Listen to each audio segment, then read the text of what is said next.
I don't know what I'm saying on talk shows. I did used to eat my pencils. A panic makes me kind of say, why is chicken run is the only thing coming into my head? That's ridiculous. I don't know what's coming out of my mouth. Cut that bit out. Robert Pattinson has said some weird things, and most of them are lies. Well, maybe. Actually, we don't really know if anything he says is true or not. Used to use your toilet because mine didn't work. So I was pissing the other day, as one does, when suddenly I stumbled upon a HuffPost article from 2022 called Robert Pattinson Admits He Lies All the Time in Interviews. And that seemed a lot more interesting than BuzzFeed guessing my personality based on Asian food, so I checked it out. And apparently, in an interview with GQ, this man's admitted that when he doesn't know what to say in interviews, he just makes stuff up. And honestly, based. Because, like, what the toaster strudel am I gonna talk to Jimmy Kimmel about? So I thought today we'd look at some of the most absurd stuff Robert Pattinson has said in interviews, and maybe try and figure out whether any of them have been true. So I watched like 2.5 hours of Robert Pattinson interviews to try and find all the weird stuff he said, and I want to start off with the first one I found, where he tells us about what he calls his secret skill. I can open a beer bottle with pretty much any object. I can open it with a tea bag. I can do it with a dollar bill. If you fold anything the right way, you can get the right purchase on it. It takes a while. Like, what could have possessed him to say that? This seems like a pretty low-key interview. I cannot imagine a world where Kristen Stewart was like, look, Rob, if you don't blow this interview for W Magazine out of the water, we're through.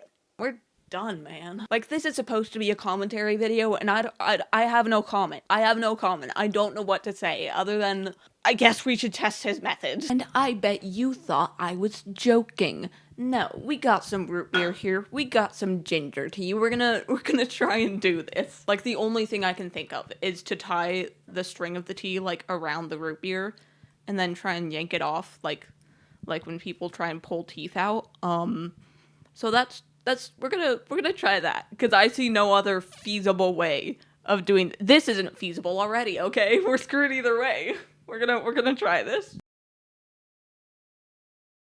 Okay, moment of truth. It's gonna be kind of bad news for me if this does work, because I don't want a root beer. I'm gonna have to drink a root beer if this. It's just untied. It just untied. Alright. We'll go back to speedy time. Okay, before this unties again, it's yanking time, guys. Yeah, so I broke the tea. I'm gonna call this one a lie. I think this one's a lie, guys. He also said some pretty wild things in the same GQ article that he admitted to lying a lot in, like how in high school he thought he'd be way cooler if he sold drugs. Unfortunately, he did not know any drug dealers that were hiring, so he just bought a bunch of floppy disks and poured like sawdust and bleach on them to make it look like crack and smell like chemicals. And allegedly, it worked. All the freshmen in his high school thought he was like a crazed drug dealer. And honestly, I buy this one, because I was a really stupid 15-year-old. Okay, high schoolers are the dumbest people you will ever meet. You could have put flour on a tortilla chip, and I would have been like, yep, checks out, that's crack. Really, the only critique I have is I think he put too much effort into this one. He could have just put lettuce in a bag and called it pot. People would have believed him. High schoolers are really dumb, guys, okay? Never forget that. And if you're a high schooler, go buy some lettuce in Ziploc bags. Start that small business you've always dreamed of. Guys, I'm just kidding. Please don't sell fake drugs. Or real drugs. Don't drug. And then there was the time he was on Ellen, and he just straight up told her he didn't know how to drive. Technically, I am driving, but I mean, I don't actually know how to drive. That must be scary to not know how to drive and still drive in LA. It's absolutely terrifying. And I'm convinced that this one has to be a lie, because this interview was right after the first Twilight came out, and it would have been really hard to film all his new moon scenes from jail. Like, if it was true, I'd think he'd at least have the brain power to know not to say it on national TV. But I do love how hard he's going on this one. He is diving in. He calls the windshield wipers the wipey things. I don't know how to use the little wipey thing on the windscreen, so I can't actually see out of the windscreen. You don't know how to use the wipey thing? Yeah. He is committed to the bit. I can only hope to ever reach this level of nonchalantness. Like, can you imagine going on Jimmy Kimmel and just thinking, hey, it'd be pretty fun if I convinced everyone I killed a man? This was his Joker moment. There was also another time on Ellen where he said he cut his hair because he got lice, and she just completely called him out. How did it change? Because everybody knows you for that long hair. Yeah, It's not that long, was it? I got a terrible infestation of nits, and I had to shave it all off. No, you did not. Don't start that rumor. No, I'm doing. What, an infestation of nits? And I'm not an Ellen girly pop, okay? We all know the tea. We know she's crazy. But that is the first and only time I have seen Rob get called out on a lie. Like, you'll see moving on, he can say anything, and the interviewer will just be like, oh, okay, yeah, that's interesting. Cool, Rob. Like, he told Jimmy Kimmel he locked his teacher in a cupboard when he was a senior in high school. I actually bullied one of them into leaving by locking her in a cupboard. In a cupboard? Yeah. Really? Until she cried. She was literally crying. It was the first day. What grade were you in? 12. And instead of going, my gosh, that's assault, please don't hurt me, Jimmy just laughs and asks him, why'd he do it? How often was it done? Did the other kids enjoy it? And then did everybody leave the class and she was in the empty room in the cupboard? I was just saying, stay quiet. Which really gets into a whole nother debate about the accountability of celebrities, but that's another video. And maybe this is just because I don't want to believe Edward Cullen assaulted a high school teacher, but I do not believe this one at all. Especially because he said he did it while he was a senior in high school. Like, it's absolutely insane. You could not pay me to believe this one, okay? Plus, how bloody big are those cupboards? For the sake of science itself, I've taken the liberty of clearing out this shelf, and we're gonna see if so, how easily I can fit into this. It's science itself. You get the picture. Honestly, check this. I'm fully in here, guys. This is the dream hide and seek spot. One time I went into my friend's like coffee table to see if I can fit, and this is much more spacious than that. So I don't know, how easy would it be to stuff me in here though, like against my will? I think that'd be pretty hard. I don't know, maybe it was a lie, but like I said, high schooler.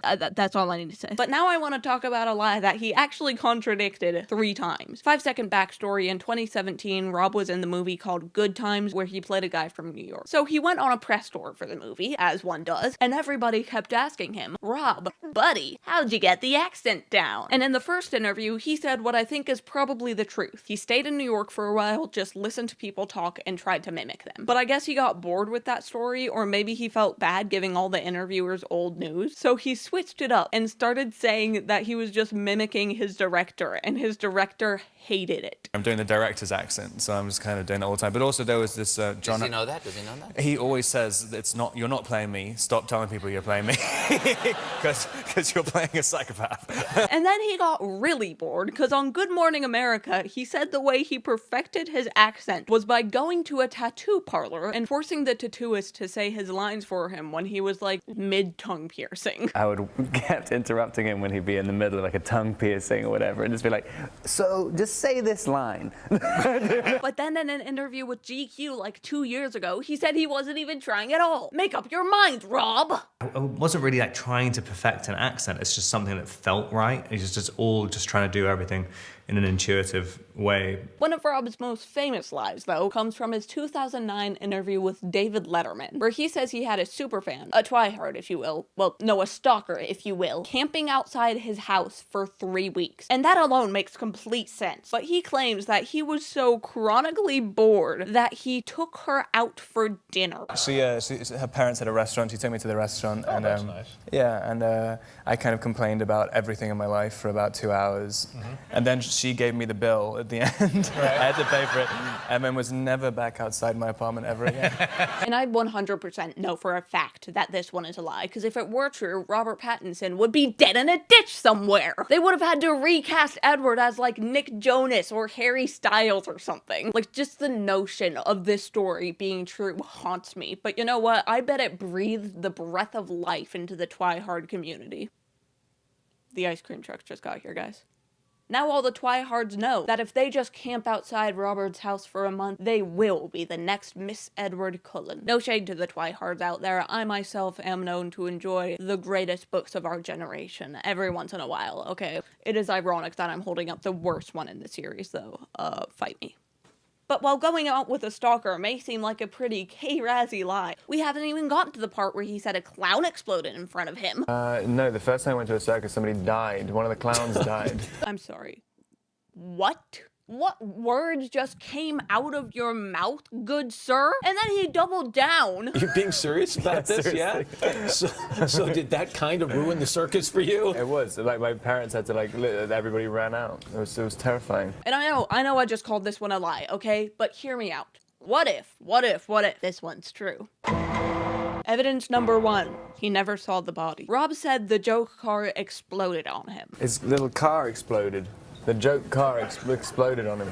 So it's safe to say the clown was in the car at the time of the accident. And we all know, if you don't see the body, they're not dead. Case in point, Phil Coulson, Scott McCall, Jim Hopper, Jason, everyone from Lost. But Chloe, you say, that's just a trope in movies. That doesn't happen in real life. You stupid little weasels. It's a trope in TV shows too. And I'd like to pose the theory that this explosion was a little like a TV show. Evidence number 2. Rob was, allegedly, at a circus. And allegedly, the creature that exploded was a clown. A creature who, allegedly, makes many jokes. And then he even exploded inside a joke car. Allegedly, of course. So what if this alleged explosion was all just another joke? Just the sick finale in this twisted little rat's mind? So it was terrifying. One might say he had a rather murderous sense of humor.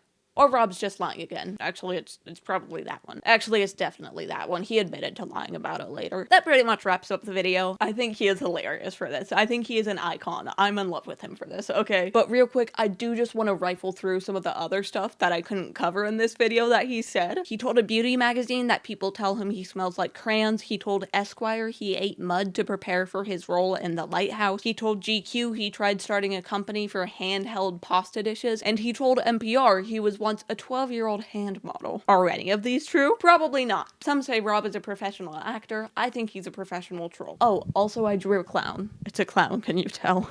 Okay, bye, bye-bye, bye-bye, bye, bye. Hey, YouTube thinks you'll like this video, so you should really probably go and watch it. Also, comment down below and let me know something good that's happened to you this week. Oh, and don't forget to go to therapy. Please. Please go to therapy, guys.